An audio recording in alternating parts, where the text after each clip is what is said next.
Hello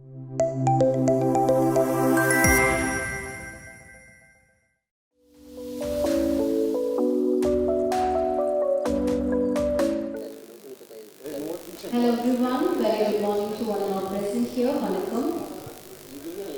It's such a pleasure to be here today to be a part of LinkedIn Presents New Normal 2024 Education Leadership Summit and Awards powered by Samsung. Hope you all have a great day ahead. So we'll start with panel 1, HE, Innovation in Teaching and Learning.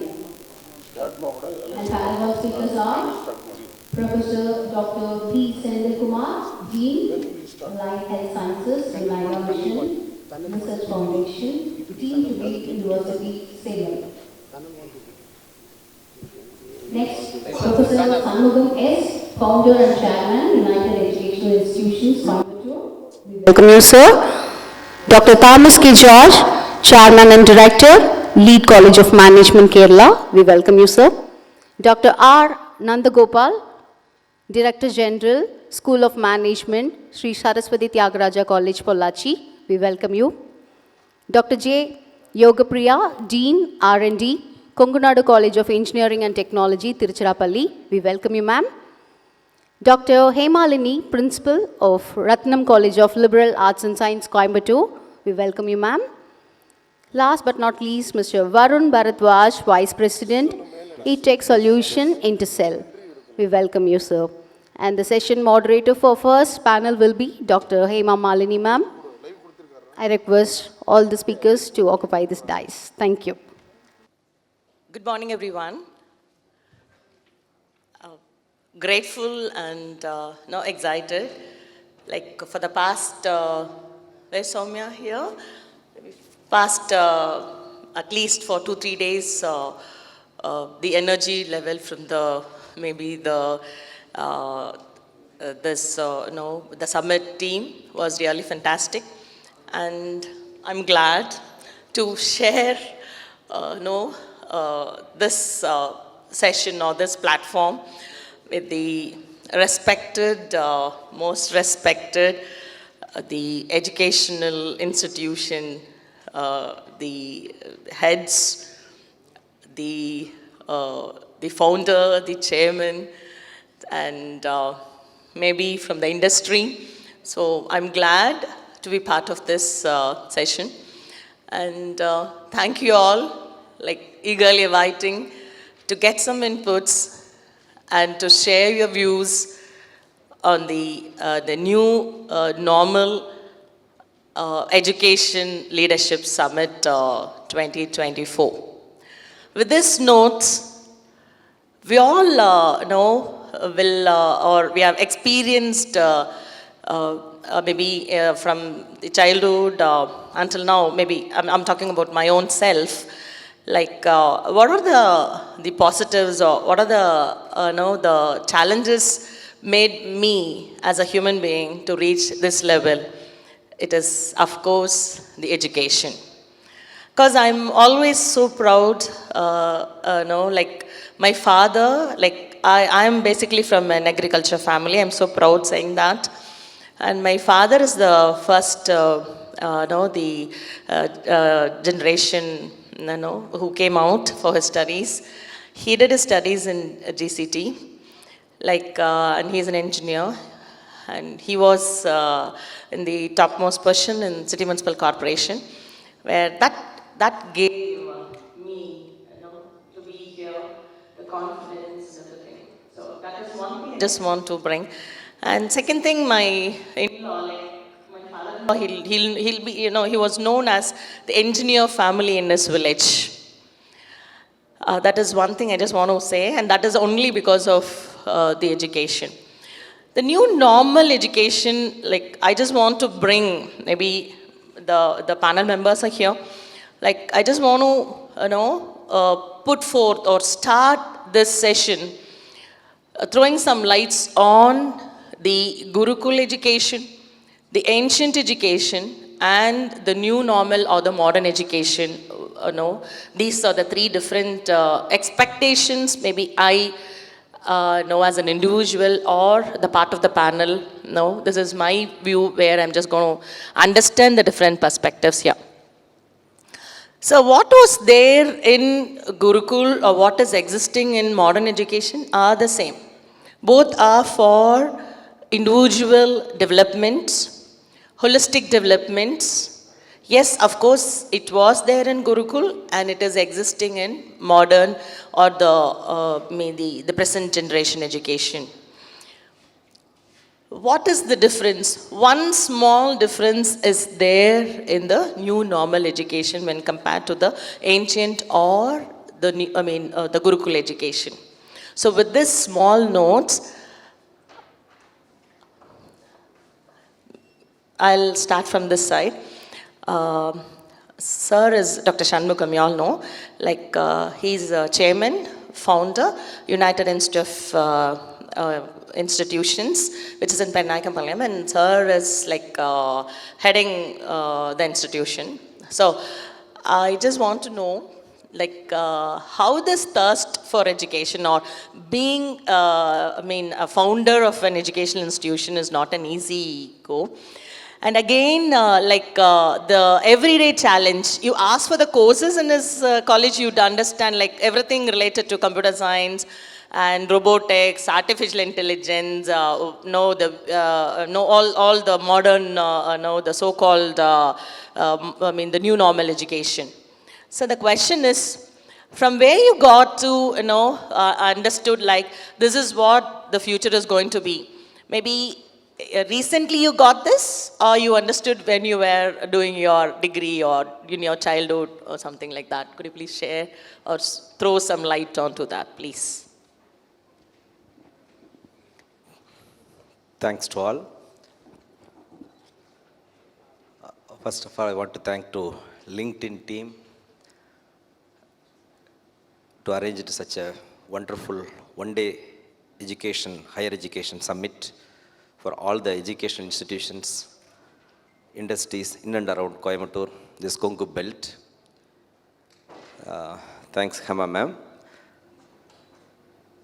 So, regarding the recent trends in technical education. So, in our campus, we have 6 institutions. We have engineering, arts and science, pharmacy, nursing, physiotherapy, medical science, we have a couple of programs. And also we have school education, CBSE school education.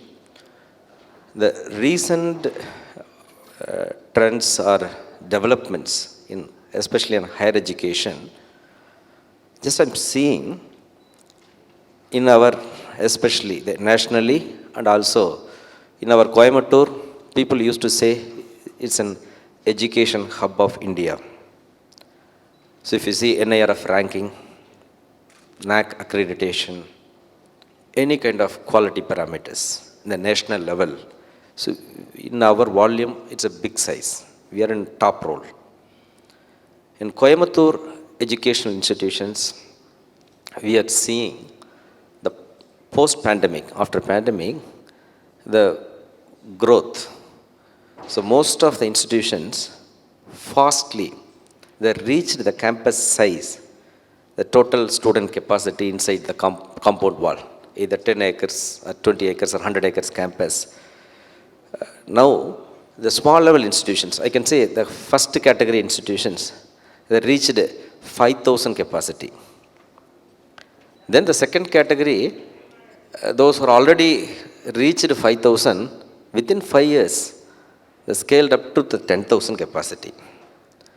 Only single digit, not more than 10, around 10 or below 10 in Coimbatore city, the institutions, those who crossed more than 10,000, all the chairmen, since I'm also part of the college chairman group, if we have an open discussion, their aim, how to reach within 5 years or as quick as possible, the 10,000 to 25,000. Maybe in our Tamil Nadu, so one of the institution already crossed 25,000 population inside the campus, it's VIT, Vellore. Then there's one institution in my hometown, Tiruchirappalli, that institution called Vivekananda Institution. They're already crossed the campus capacity more than 25,000. So that more than 25,000, we can say it's a municipality population. So more than 10,000 it's a municipality population. 25,000 they're crossing now. They want to become a corporation, big corporation like a big mega city, education city. Like how the Middle East they're having the education city. Like one single institution we want to set up as an educational city. But anyway, it's a good development. There's so many plus minus points as there. It may be not related to Dr. Hema question, but I want to share one of the big challenge in this summer. The institution, one of the pioneer institutions, reached that campus population 10,000 hostel capacity. Now the hot summer, only because of water problem, they're forced to close the campus within 24 hours. See how big is a social issue. 10,000 students are residing inside the campus. Water supply from the water supply board, TRAD board, they stopped the water supply within 24 hours. Damn, there is no water to supply. Then they're forced to vacate within 24 hours all the students from the campus. How socially, they are from the different states, different part of the country.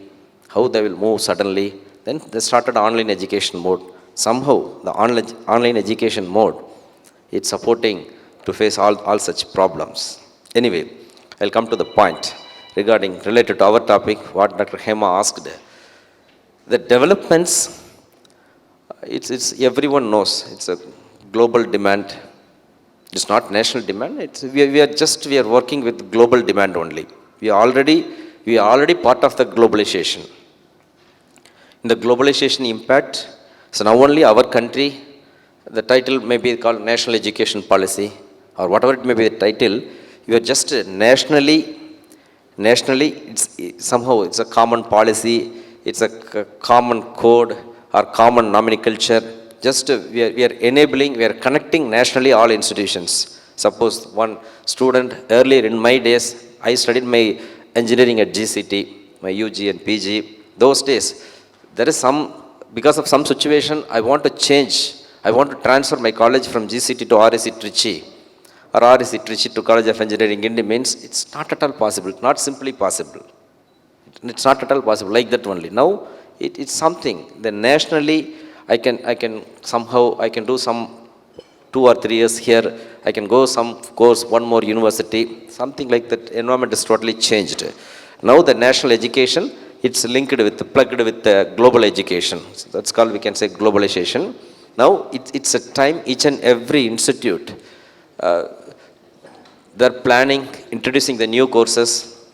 Somehow, whatever it may be their development and planning, they had to work with with the global standards, global demand only, not with what inside the Coimbatore people what they want, what here available, there is no meaning, there's no matters. So what's a global demand? So now the global demand, most of the demand in Coimbatore, what they're expecting, Bangalore, Chennai, Coimbatore, it's mostly in IT jobs only. After post-pandemic, in our Coimbatore Tidal Park, most of the companies, the minimum salary, the entry-level salary, now almost it came to 5.5 CTC per annum to start with. Most of the engineering college campus interview recruiting companies. Then from that level to up to 6 lakhs, 12 lakhs, after that there's no limit. So purely based on that demand, what are the demand we are witnessing, what we are interacting with the corporate companies. So purely based on that, we introduced some courses like artificial intelligence, data science, machine learning, cyber security, like IT, robotics, automation. It's need order of another 10 to 15 years, the world moving towards the direction only. Thanks, Hema. Thank you, Dr. Shanmugam. Like 1835, Lord Macaulay, where that is the period when the British, the colonialism, where we all understood there is modern or there is other forms of education than Gurukul or the Vedic education. And then there was a term coined, something called as psychological slavery. And my question, or for all of us to listen and understand better, Here is Dr. Nanda Gopal, where Sir was with one of the education pioneers, like was PhD for several years, and now Sir is with STC. And maybe like basically a HR person. Maybe Dr. Nanda Gopal knows that. Like a psychological slavery, where I'm not for it, Dr. Nanda Gopal, but as you all know, and you should know, Sir is he is an expertise in the field of accreditation, and he's an IT person every day, every minute. Like, what new is coming, and how am I going to relate that to my students or to my faculties or inside the classroom? So, sir, can you please make us understand? Come on, Hema, what do you say? The psychological slavery is only in papers. Now, what we expect is the modern, the technology, which is the need of the hour. And can we listen, sir?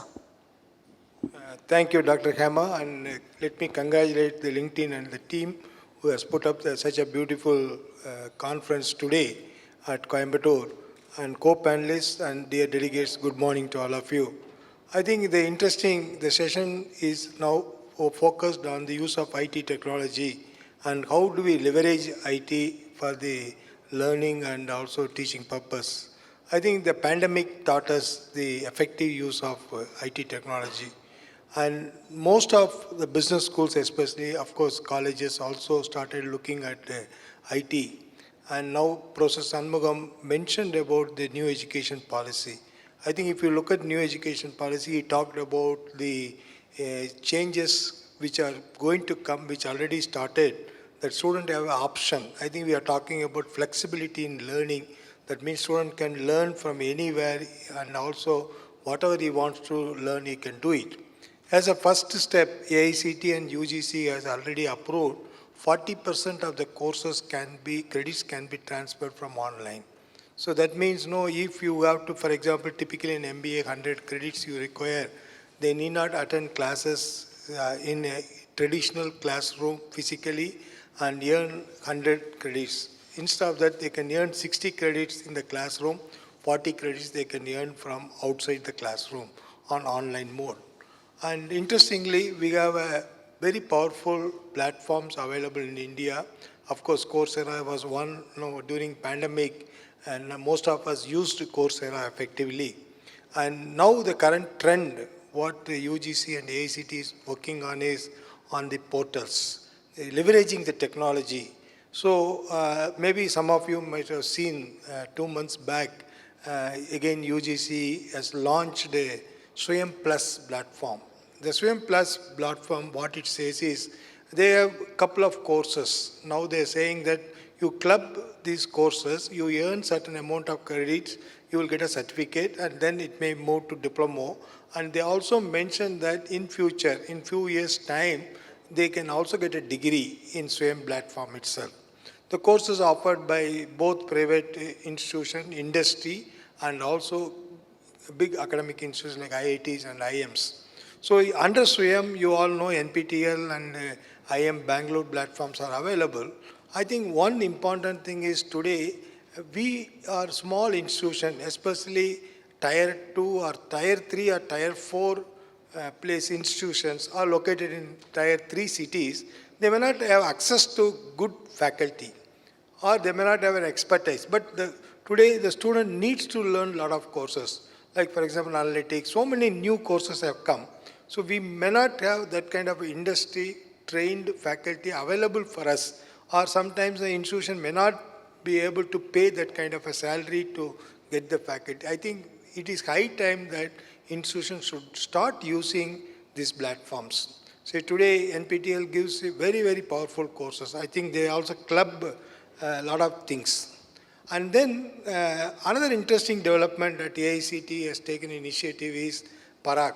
I don't know how many of you are aware about the Parag. See, Parag, again, I'm comfortable with MBA, but it's all available in engineering domain also. For example, in case of management program, they have 100 tests.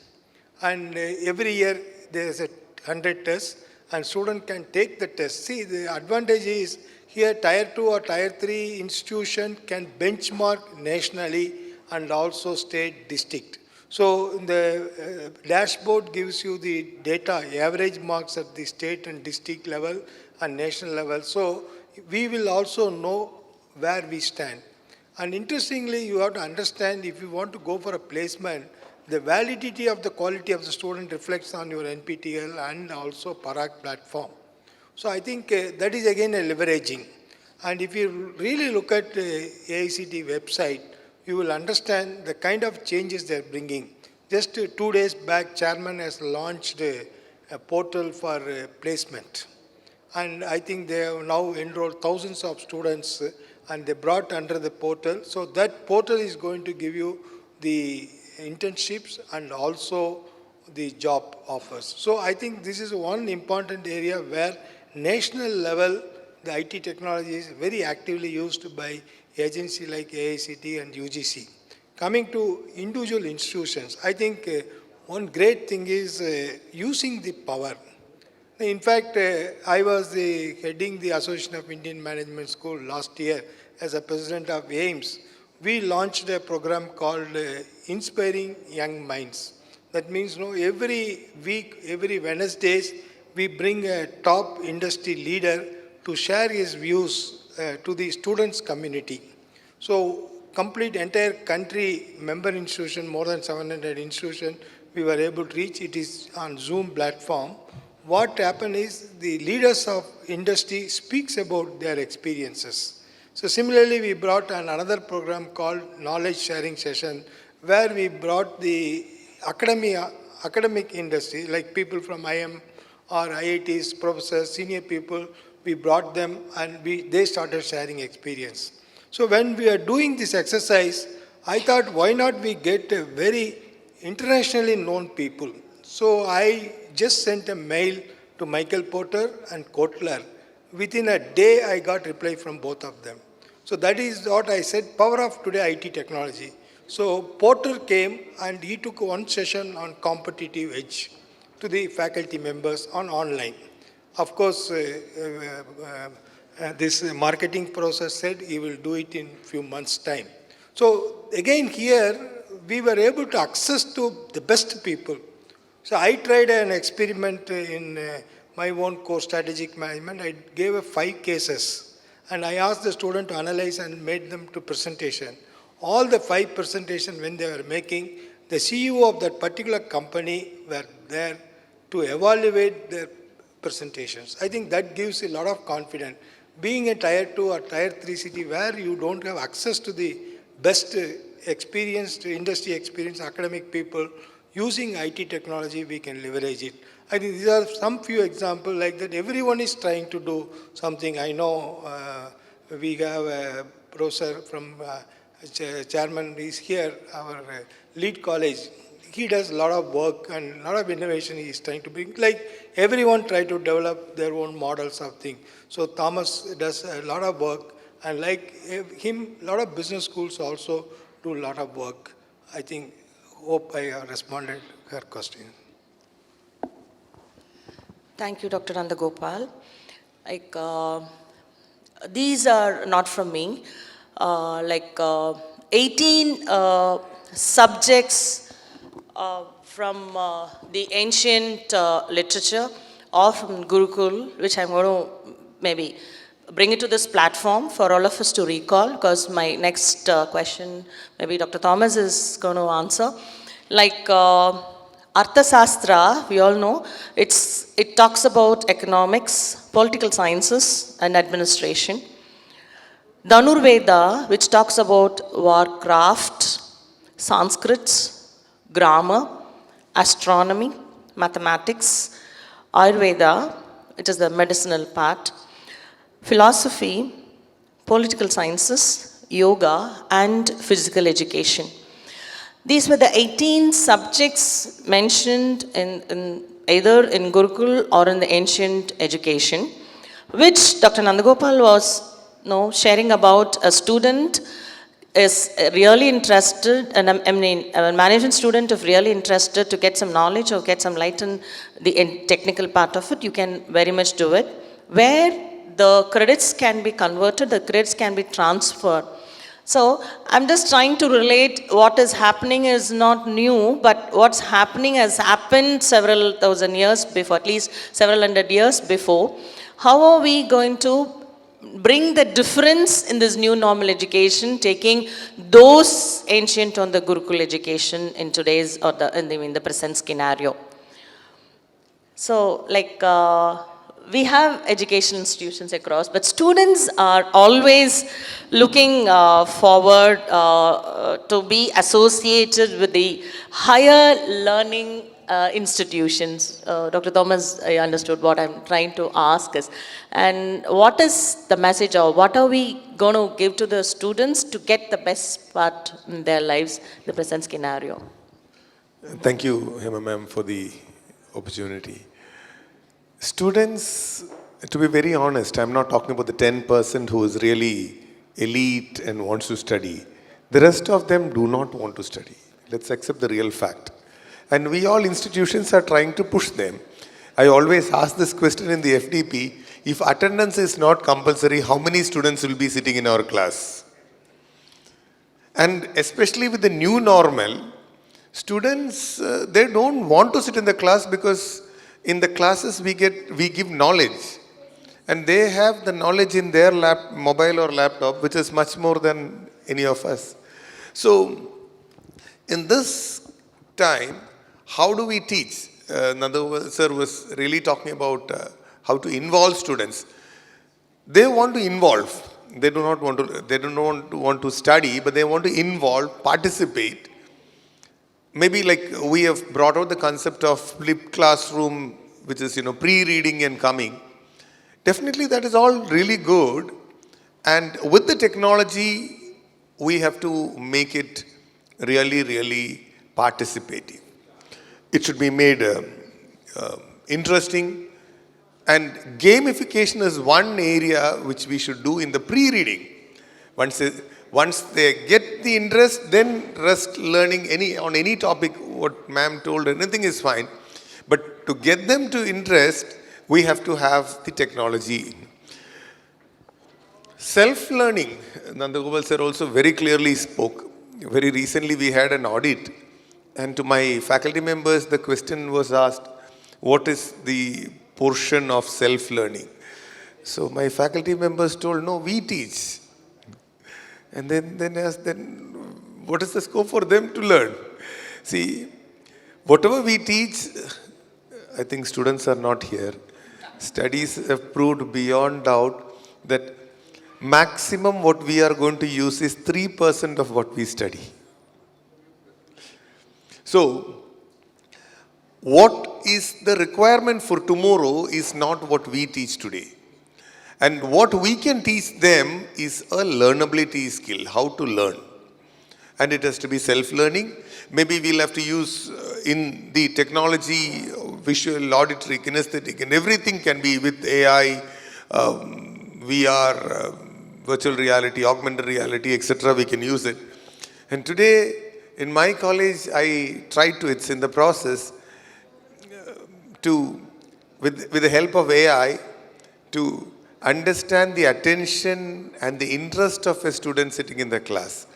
With the camera set in the class, on my dashboard it comes, students are sleeping. Their eyes are blinking so fast. They're yawning. So then the class has to be, it has to be changed. So technology has gone to that level, where we can know the interest and the behavior of the student. That is something which I like, rather than just technology going in. Today, one thing which I need to emphasize is the technology, rather than individual personalized learning, if it can be teamwork, which is really missing after the COVID. They sit and do their work. They do not want to involve with people. So that networking part need to really pick up, and that's what I need to speak on this. Thank you. Thank you, Dr. Thomas. I had all these doubts, that's why I'm just asking from the experienced panel members here and the expertise and the knowledge and in the subject. right? We all know like the VR, the virtual reality. Like I'm really, always I have this in my mind about the Tanjore. Like we are from South India, Thanjai Periya Kovil. Brahmandam, Viyappu, Bayam, like all these combination, when you go to Thanjai Periya Koil, definitely you will get goosebumps when you go to that temple. Those are new to Coimbatore, those are new here to Tamil Nadu.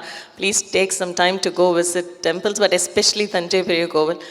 And now, like in the virtual reality, like if you wear the glasses, like maybe you'll experience, you understand this is what the architect, this is what the stones, this is what is done, and it is 800 tons of stone is kept there. It is such a, in that distance, and who did it? The elephants did, or some aliens did, or some miracle happened? Like these structures are like that. So many questions is there still in our minds. But the question, or maybe I'm interested to understand from Madam. Like Madam is from Dr.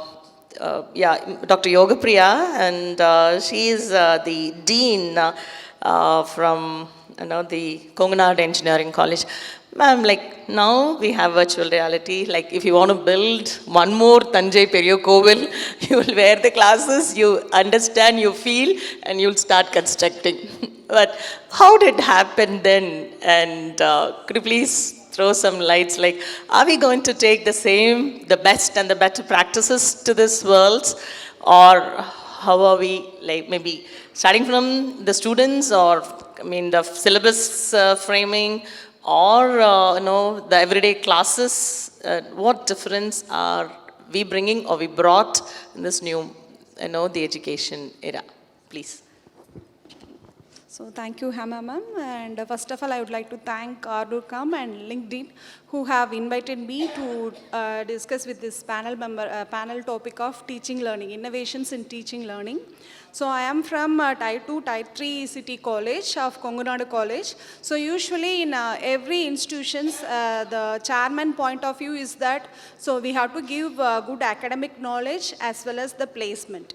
So these two is the major goal in order to fulfill the students as well as the parents. So after completing the final years, each and individual parents asking and believing that our kid have to go for any job, right?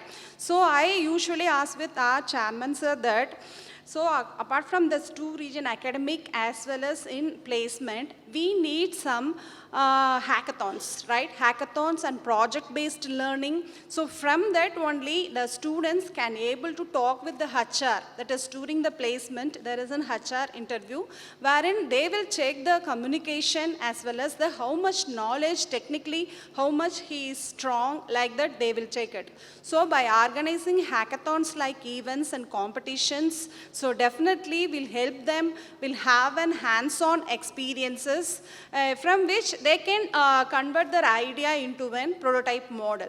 So that is why I beg Chairman sir to have a separate research and development cell. Apart from placement cell, we need a separate research and development cell wherein we people, that is how to motivate the students to take part in various competitions which is being organized by the government. So all you may know that the Ministry of Education is organizing the Smart India Hackathons, right, Toykathon, Tomato Challenge, likewise. Most of the industries like L&T and TCS, CTS is organizing some various competitions wherein they are collecting, they are giving various challenge statements that is going on recently in the real world. They are collecting all the challenges wherein we research and development, we make the students, we ask the students to submit the solutions to the various problems. So then only initially the students are struggle with how to participate. So initially they are come with academic, with practical knowledge of through hands-on experience in lab, then going for an placement, right? So initially they are struggling to find out what would be the problem. Being second year, how could we know AR, VR, AI, and how could we whether we can able to implement that particular idea. Likewise, various confusions are there with the students. So being a faculty members, we have to motivate the students, as well as before motivating the students, being the faculty members have to update. Sir has mentioned that there are a lot of courses are there in NPTEL, wherein recent technologies are being taught by the higher professors, IIT professors, wherein the faculty need to update their knowledge. So then only the students can get a knowledge, and whatever the idea and solutions, that is whatever challenges are prescribed by various hackathons, then only the faculty members can know and can guide the students to participate, and what would be the objective of the particular problem, what kind of technologies you have to apply it, then how it will be implemented, right? So this is what, if you know these kind of steps, means definitely the students will get good placement, and also they can implement various as like madam has shown VR technologies, we can apply it. We can make them to think innovatively, and also to be an industry ready graduates. And also after, most of the parents are thinking that after completing the degree they have to get a job. Nowadays the AICTE and Ministry of Education is promoting the entrepreneurial culture, that is startup ecosystem. So by participating in various hackathon like event, definitely it will motivate the students to become a successful entrepreneur. So in order to have a job seekers, they can create the job through by participating in various events as conducted by AICT and various forums, and also from industry. So this is what the expectation, and also our institution is keep on supporting, and we are having a separate cell. So for the past 1 year, we got a funding of 1.5 crores in order to implement the idea into a prototype model, where I got 26 lakhs of fund from SERB. So this has motivated our students to take part in, okay, we can go with the implementation part also. We are having a center of excellence. So this will attract the industry people to come over to the tier 3 cities, colleges. Definitely we also growing, and also most of the students recently from Yukti, we got 3 lakhs, and MSME has sanctioned 99 lakhs of fund to our students and faculty members to convert the idea into a successful product. So this will motivate them, students, to go to the job. After completing the 2 to 3 years of maturity level, definitely they will become a successful entrepreneur, and also they can implement whatever technology, AI, VR, AR, everything we can implement it. This is my suggestion, ma'am. Thank you. Thank you, Dr. Yoga. And Mr. Varun, we all are here. Finally, we'll come to you, because we do every day the drama, what's happening, starting from flipped classrooms to peer instructions to project-based learning, whatever it is, like so many courses, syllabus revision, experiential learning activities, whatever, right? Every day we do to make our students to become the industry ready. Like, again, we have a question. What might the child or the student learn inside the class in the first semester will be applicable when he goes for the placement part, right? And two students, like they got placed in, maybe I'm talking about from my institution, some several lakhs, and they were so happy. But the industry, we understood from the industry saying that skill enabling or enhancing their skill is what we actually expect from the students or from the current generation. And that shouldn't happen suddenly. It should be gradually on an everyday, it should become a habit for anyone to enhance and to be successful. Could you please share some points on that? Good morning, everyone. My name is Varun Bharadwaj, and I'm from a company called Intercell. We are basically an online mentoring platform wherein we have about 3,000 mentors on our platform, and we try to connect the student with the mentors, industry experts, to give them the first-hand feel of what exactly the corporate culture will be. So there is a little gap between which we have identified, and once these mentors get into a one-on-one interaction, it's a very structured interaction which they have. So it's a one-on-one interaction with between the mentor and the student, and on our platform virtually.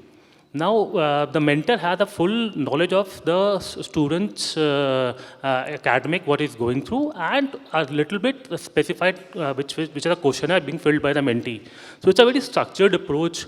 It is a very approach which will guide the student to hypothetically saying if the software is doing AI, he'll get in touch with someone from Microsoft, so he'll be able to tell him to do these couple of more courses or these more skills are required.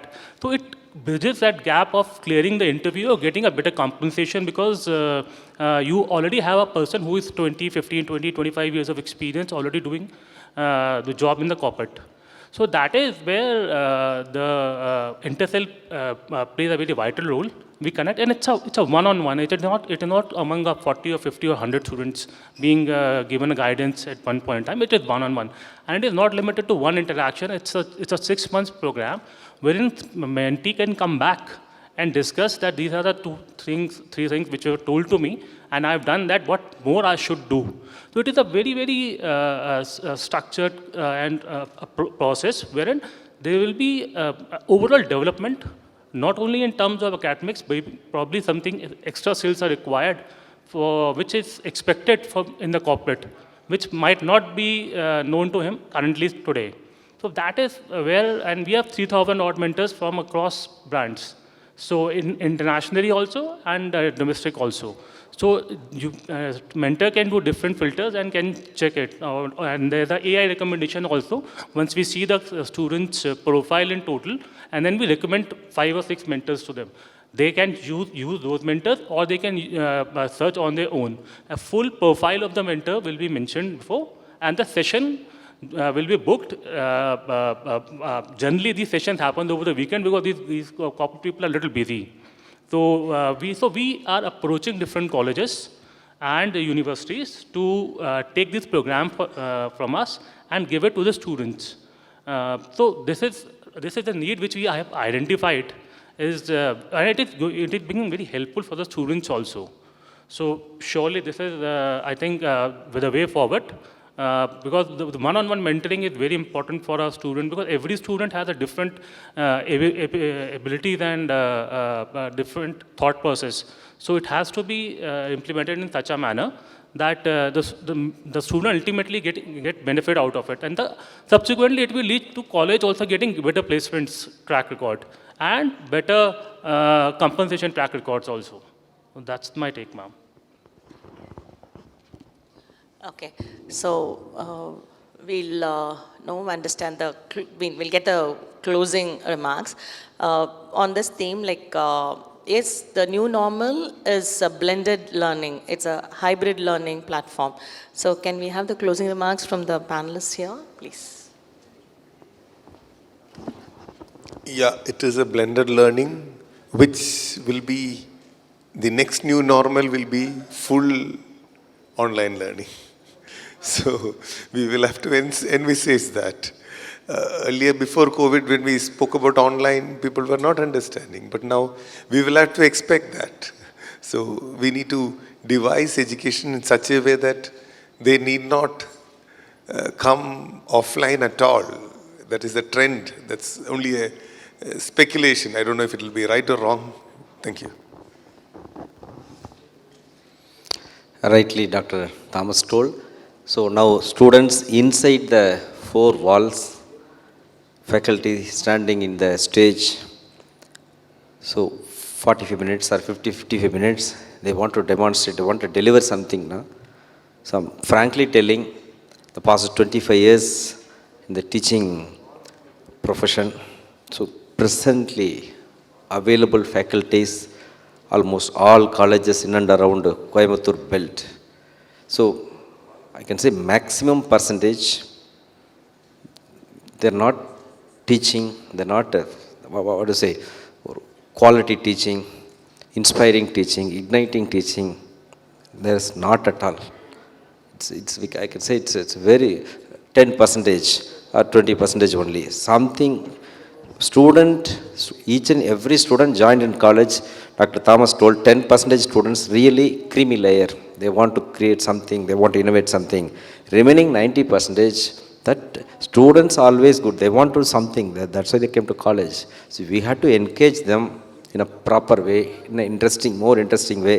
I used to tell all my faculties when I was in GCT, couple of years when I was in Edtech, now United Educational Institutions, in 55 minutes or 50 minutes, there is a measurement in the stage, the faculty teaching something in technically or non-technically, whatever it may be the subject, minimum 3 to 5 times, minimum 3 times, maximum 5 times.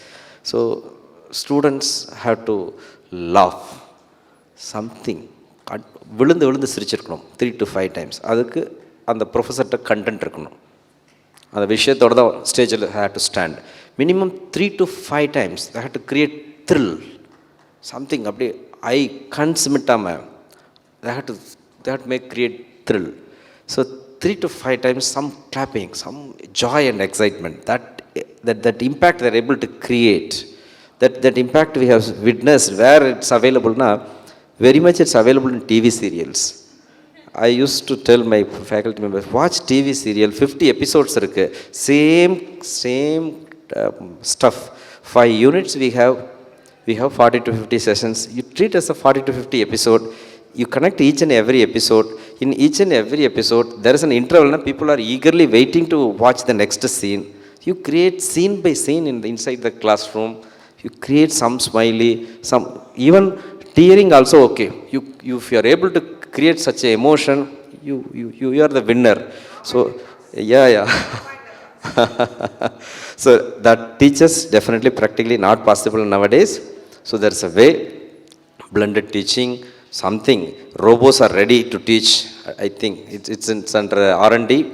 If it's coming for teaching, robot teachers are ready to come to occupy the classrooms. Now our teachers role only, they clean the robo and handle that robo only. I think so. So it's a time. It's something. It's a transition period. We have to take very serious note on this. That students also they want 8 hours. Then inside the college means 8 hours. They want to enjoy something. 50% more. 50% inside the classroom. 50% all sessions outside the classroom. It will be the better. Thank you so much. Okay, I think one of my favorite question to always to the faculty member is, why students are coming to the campus? How many of you think that they are coming to learn? All of us believe that they are coming to learn. The answer is nobody is coming to learn. Why? I think Professor Shanmugam mentioned he enjoyed his teachers' classes. Today, the students are not coming to learn or get a knowledge because the knowledge is available everywhere. Why should they come to the classroom? For example, I can give one example of management. We have a concept called core competence that was developed by Professor Michael Porter, who is a professor at Harvard University. Today, if a student wants to know what is core competence, they can go to YouTube, get Michael Porter's lecture given in the Harvard, he can see. Now, if I have to teach core competence, I have to read Michael Porter's book and then I have to reproduce in the class. How do you expect a students to come and learn core competence from me, or they would like directly go to Michael Porter? I think you have to understand students are not coming to the campus, not coming to your class for knowledge. Knowledge is available everywhere. Anywhere they can get the best knowledge they can get. I think in fact if you teach less, you are exposed better. You are exposed less. If you speak more in the class, you are exposed more. Your ignorance also comes out. Students will understand that you don't know the subject. I think that's a reality today. If I say something, I said something, the first which bank introduced a credit card, student immediately if I give an answer, student go and check up in Google whether I'm telling correct or not. That's what I said, you speak less, you are better off in the class. So then why they come to the campus? They come to the campus, have a good learning experience. What she mentioned, I think that is what they want. They want to enjoy learning. I think a campus life, the campus life is a good learning environment, good learning experiences. I think knowledge they do not come, they come for experience. I think Thomas talked about networking. They come to network, they want to mix up, they want to learn from peers, they want to learn from others. So if a faculty member or an institution believes that student is coming for a learning or understanding subject, it's absolutely wrong. So I think we have to look at the new normal education system, understand what student expects. I think we have to understand. I interact with so many people, so many institutions. Everybody says that student is much more knowledgeable than the faculty member today. That's the reality. We have to accept that. So let us not try to show our knowledge to the students. 25 years back, no material available in the net or no material available in YouTube. Student has to believe only faculty members. They have to write examination. Today it is plenty. Okay, I think you give a case study and you ask them to come and prepare, go to the Google, 50 PPTs are available in this thing. Also nowadays ChatGPT, sir. ChatGPT, of course. See, one of my student in XIME, when I was the director, he came to me, sir, you are saying that we are all copying assignment. Your faculty has copied a question paper. So he said, I have Googled it, this question paper is available in this particular university. When your faculty, why I am saying is, students are much smarter than us. We have to understand the reality. I think that's a takeaway. We have to change our attitude and we have to believe that student is much better than us. Thank you. I accept the SAR's acceptance, and also the students' way also has been improved. If I'm saying any project idea means our knowledge, that is faculty level knowledge, level of algorithms are different, but students are thinking apart from us. I accept, sir.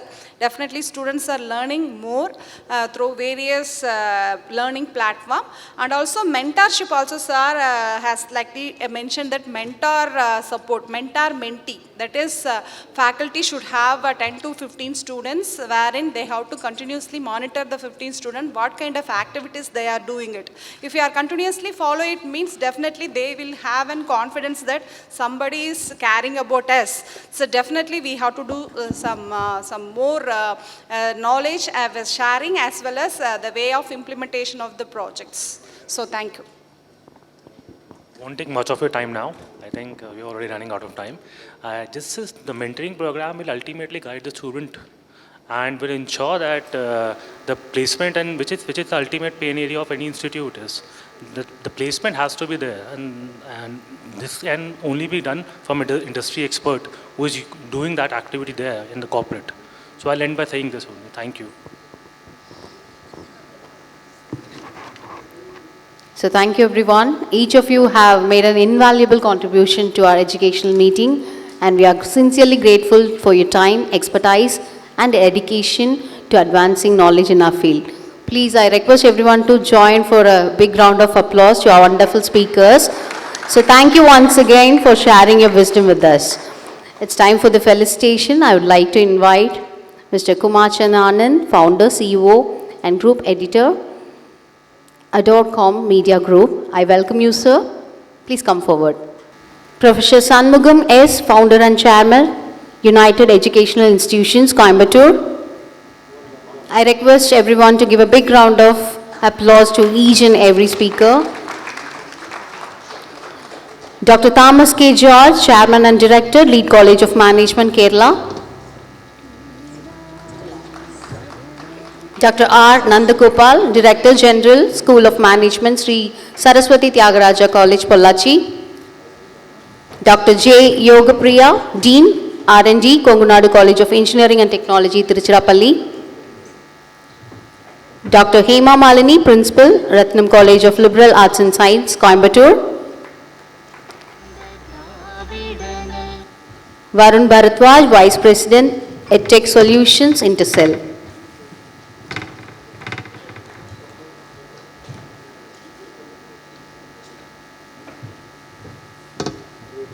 I request everyone to stay back for the group photo.